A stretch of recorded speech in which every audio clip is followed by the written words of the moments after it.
Damai sejahtera Allah yang melampaui segala akal dan pikiran, kiranya memelihara hati dan pikiranmu di dalam nama Yesus Kristus Tuhan kita. Amin.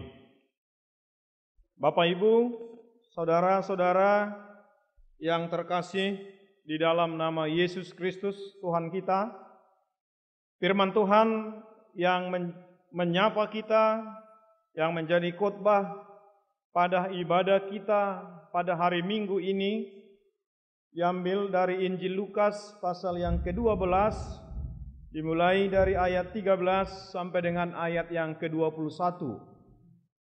Lukas 12 ayat 13 sampai dengan ayat yang ke-21, firman Tuhan akan kami bacakan buat kita. Orang kaya yang bodoh.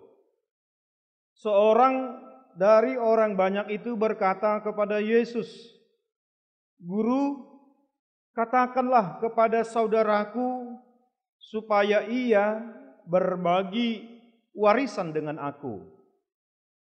Tetapi Yesus berkata kepadanya, "Saudara, siapakah yang telah mengangkat aku menjadi hakim atau pengantara atas kamu?"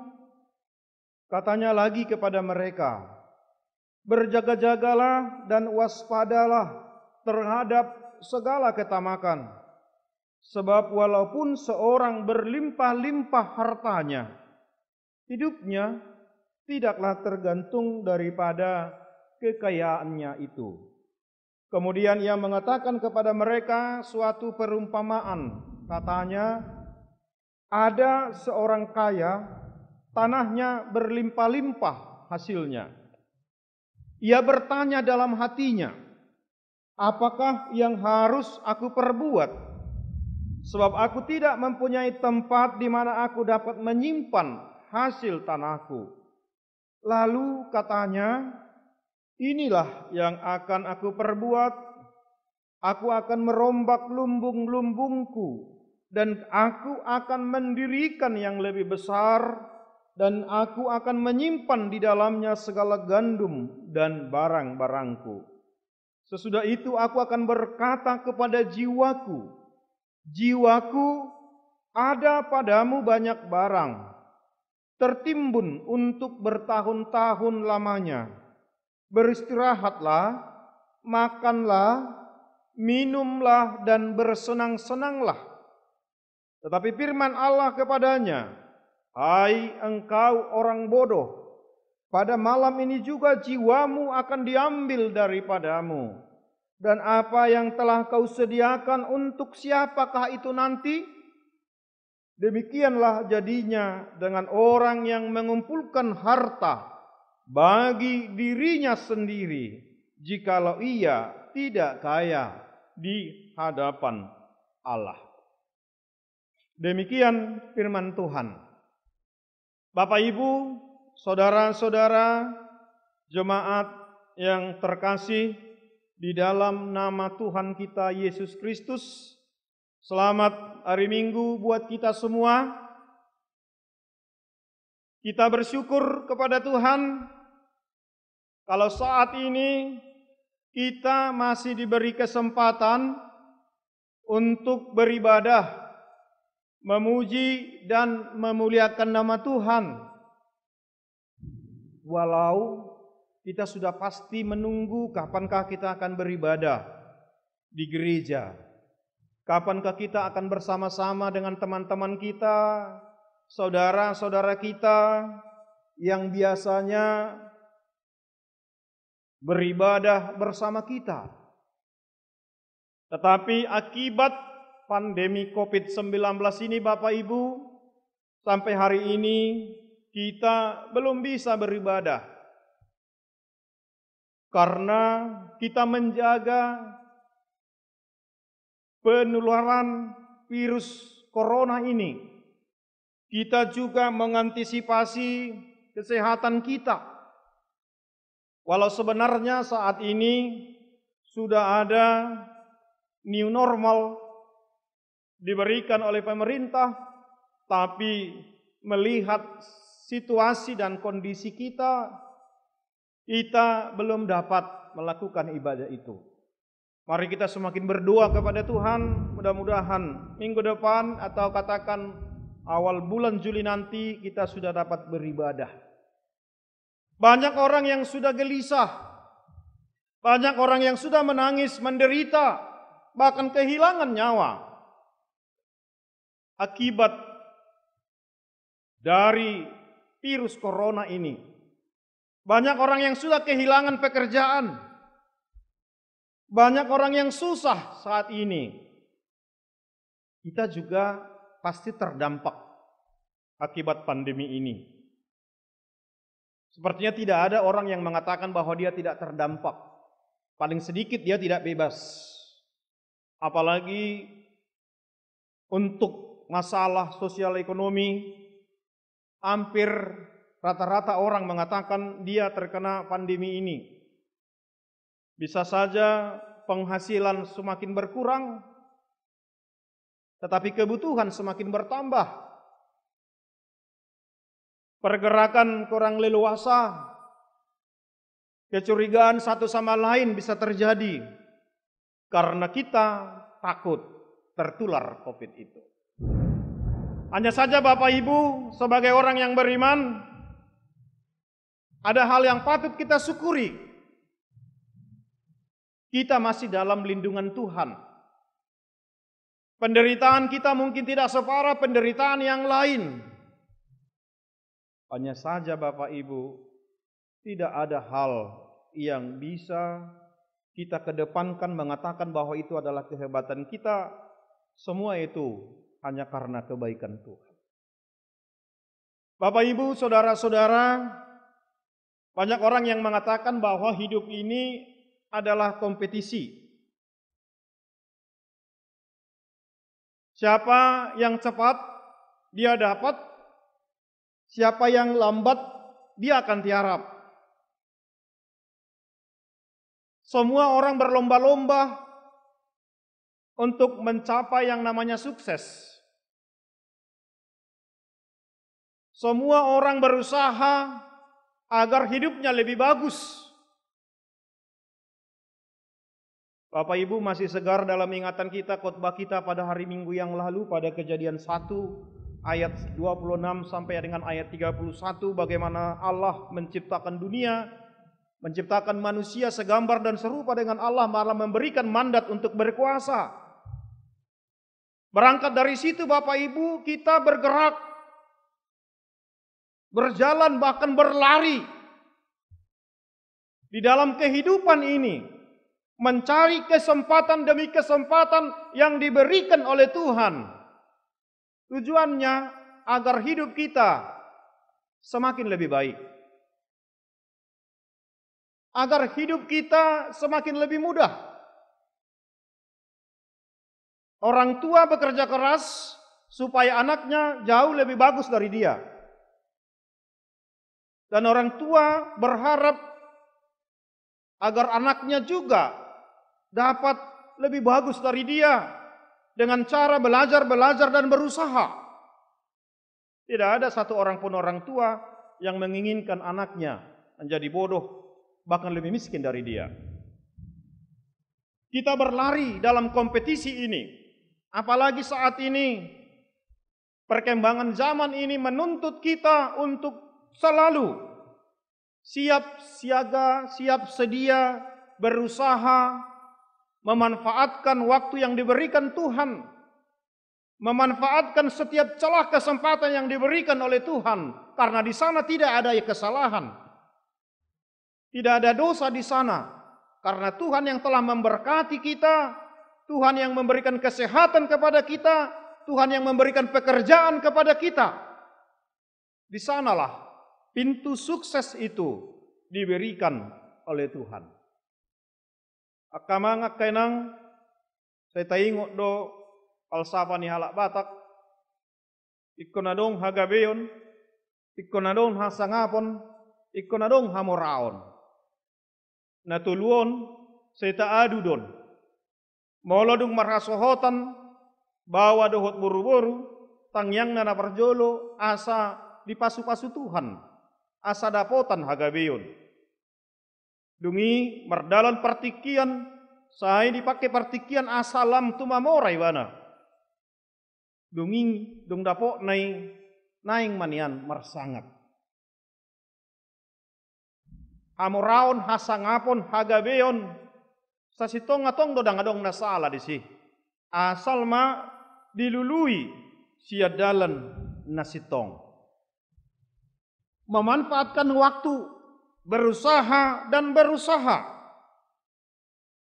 untuk mencari dan mengumpulkan yang namanya uang.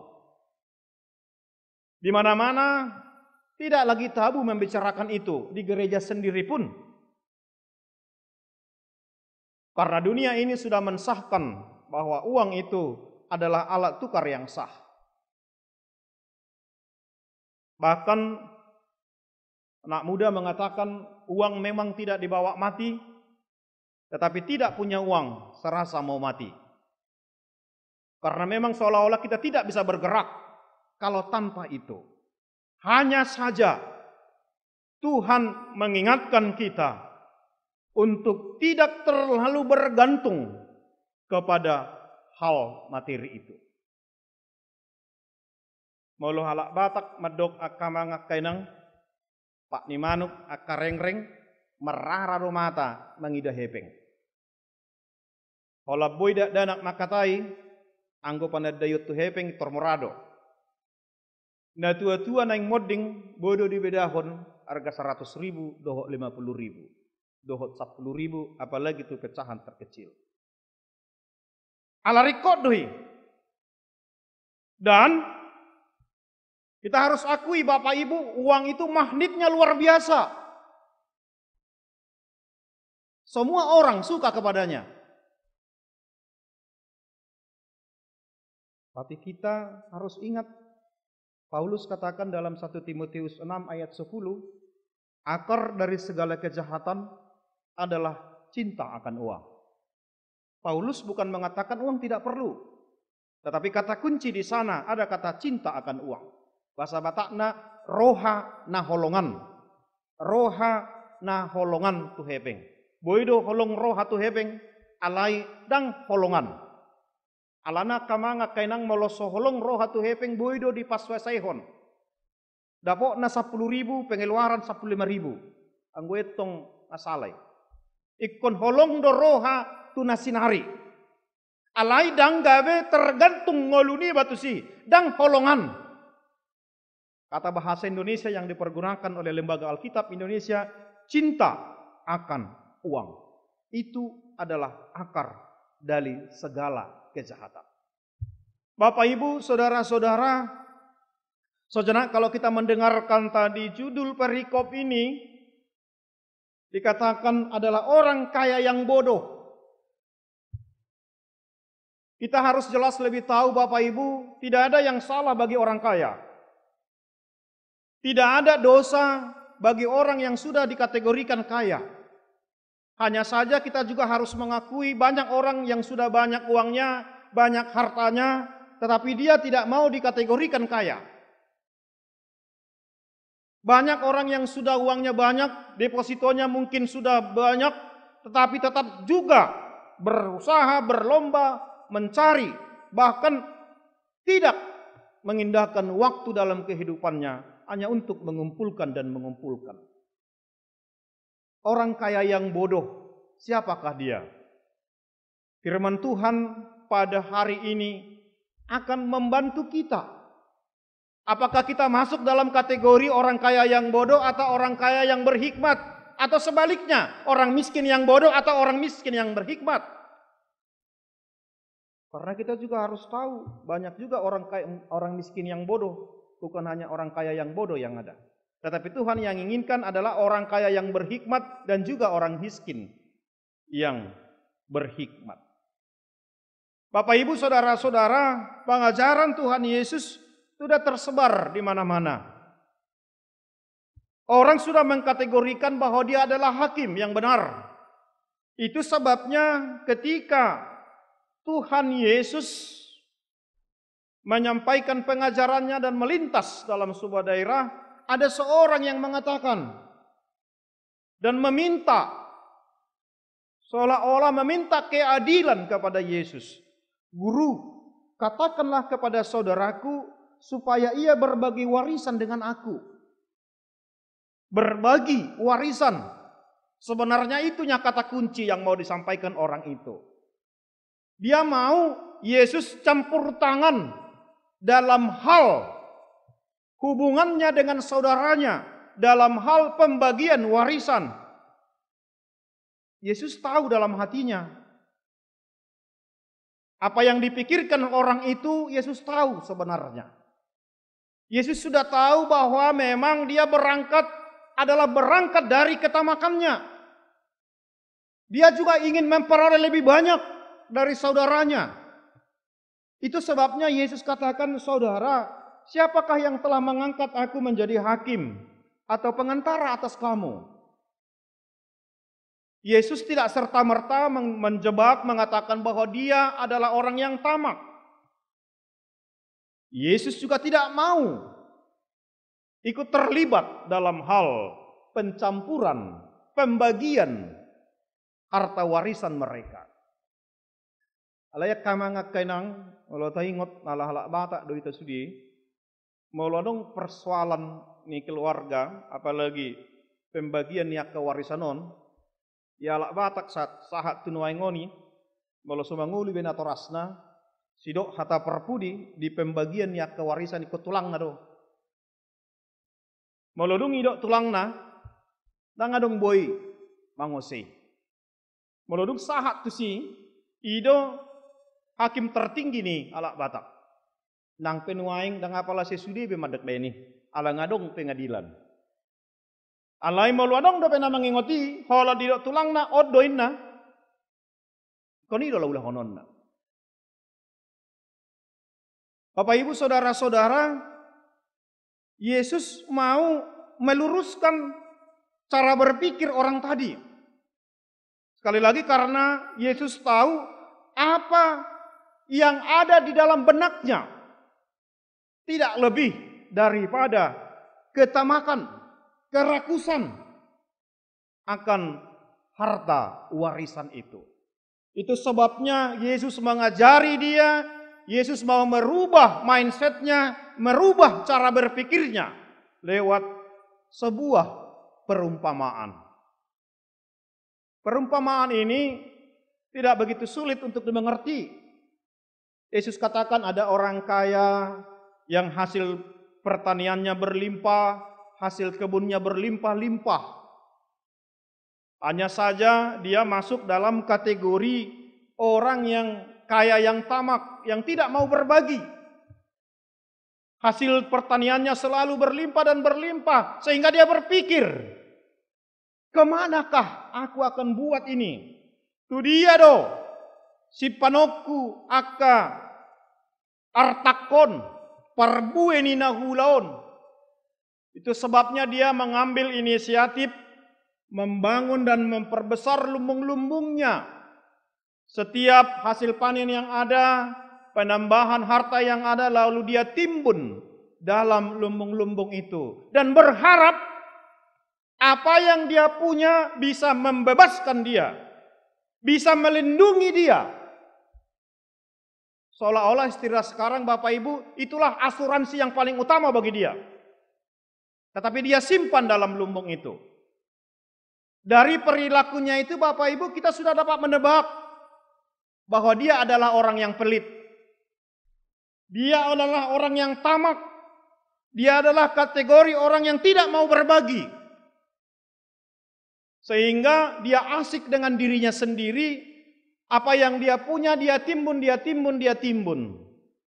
Dia pikir apa yang dia punya bisa menyelamatkan hidupnya. Lalu pada akhir perumpamaan itu Bapak Ibu, Tuhan Yesus mengatakan, lalu firman Tuhan mengatakan, pada malam ini nyawamu akan saya ambil. Ikon tos dohosam borginon. Pada malam ini juga jiwamu akan diambil daripadamu. Dan apa yang telah kau sediakan, untuk siapakah itu nanti?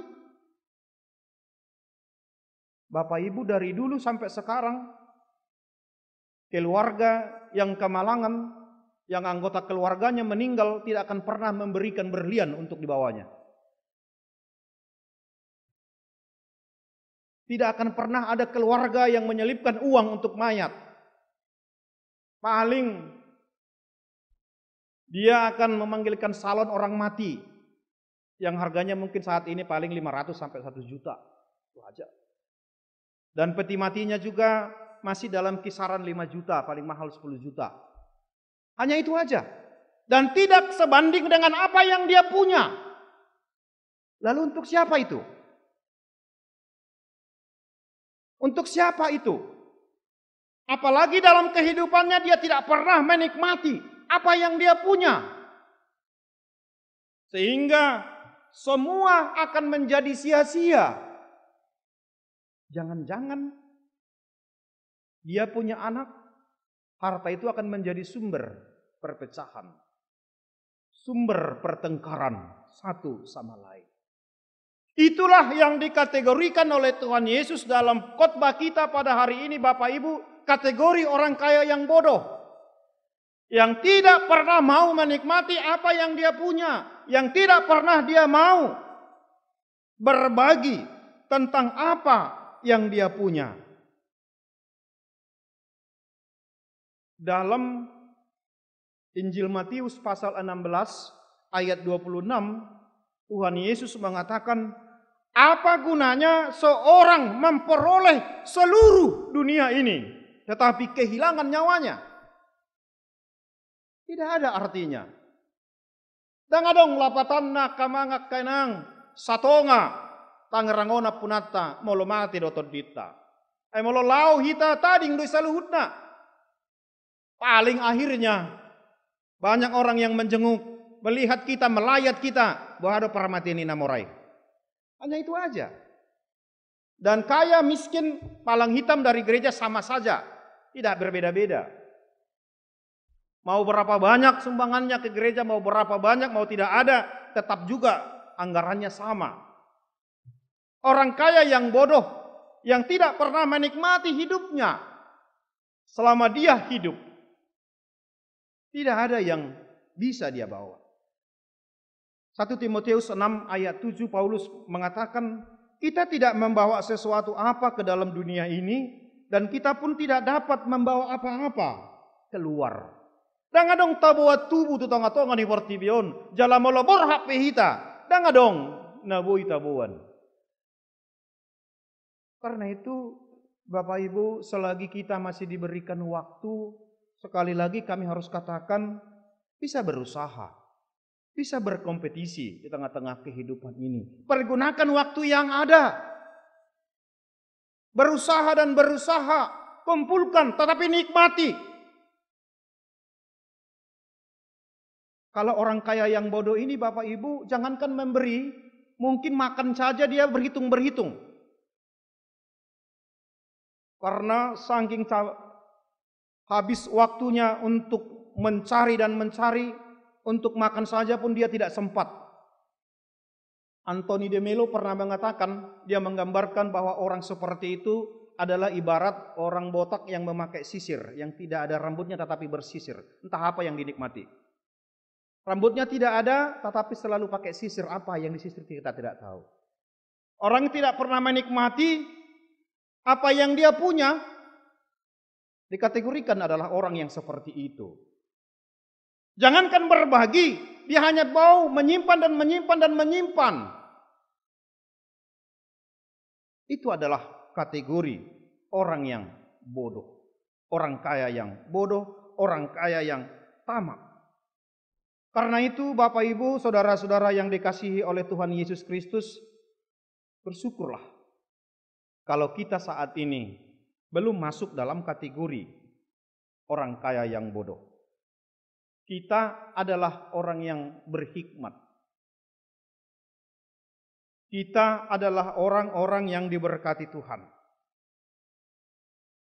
Karena itu, belajarlah untuk menjauhkan ketamakan. Dan kita harus ingat, harta, kuasa, ilmu pengetahuan itu hanya sebagai sarana. Biarlah itu ada. Kita syukuri itu kalau ada dalam kehidupan kita, sehingga kita bisa menikmati kehidupan ini. Tetapi bukan itu yang utama. Dan bahkan jangan terlalu menekan hidupmu. Hemat oke, tetapi tamak jangan. Hemat itu bagus, tetapi jangan terlalu pelitlah dalam kehidupan ini. Nikmati saja selagi itu masih ada. Tetapi jangan bergantung hanya kepada harta yang diberikan Tuhan kepadamu. Hidup yang utama adalah bergantung hanya pada Allah. Kita diajari berhemat agar kita mempunyai dana cadangan. Kalau terjadi seperti corona ini, kita tidak terlalu mengeluh karena mungkin kita punya deposito, kita punya tabungan. Tapi ingat saudara-saudara, dana cadangan boleh, tetapi nyawa cadangan tidak bisa dibeli. Kalau Tuhan sudah memanggil, saat itu juga kita akan berangkat. Kaya atau miskin kita, hanya Tuhan yang bisa menentukan itu. Karena itu, beberapa pesan moral yang kita dapat dari khotbah kita pada hari ini. Yesus mengingatkan kita, mari menikmati, mensyukuri apa yang diberikan Tuhan kepada kita. Berusahalah untuk menyimpan, tetapi berusaha jugalah untuk berbagi. Karena di sanalah letaknya kita menunjukkan bahwa kita adalah orang-orang yang diberkati Tuhan.